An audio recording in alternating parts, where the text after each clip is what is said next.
find out. It appears as though something has happened in the motorcade route. Something, I repeat, has happened in the motorcade route. There seems to be no end to the debates over that tragic day in Dallas when the president was assassinated. Since then, Americans have searched for answers to the question of who fired the fatal shots. Unsolved history has shown that even with an inferior weapon, like the Mannlicher Gargano, it was possible to fire 3 shots with accuracy at the motorcade from a 6th-floor window. But was that sniper's perch the only possible location?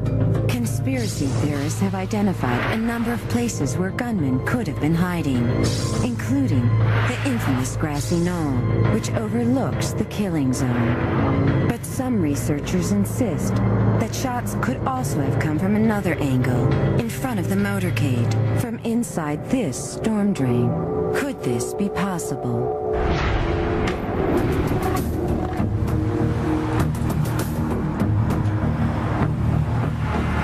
Well, there's enough room down in here. A person could be in here. Hand me that camera. Let me see if I can get a shot.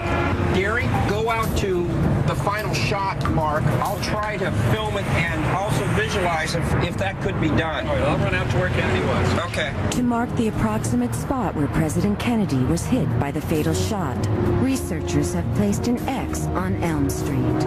If Dan in the storm drain can see Gary standing on the spot, a sniper would have had a shot.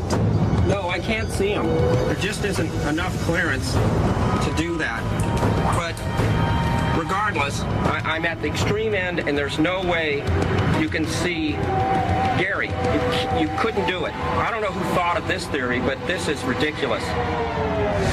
This seems to rule out the storm drain on Elm. But what about other storm drain locations? There are 2 other sewer theories, and they both involve the triple underpass. And Ben, you've got the diagram there. Okay. The theory is that there was a shooter on the north end of the triple underpass up here, and a shooter on the, or maybe a shooter on the south end of the triple underpass.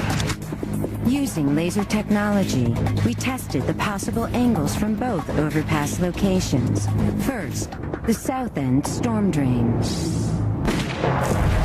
Our actors donned safety goggles, and the limo moved down Elm Street at 10 miles per hour.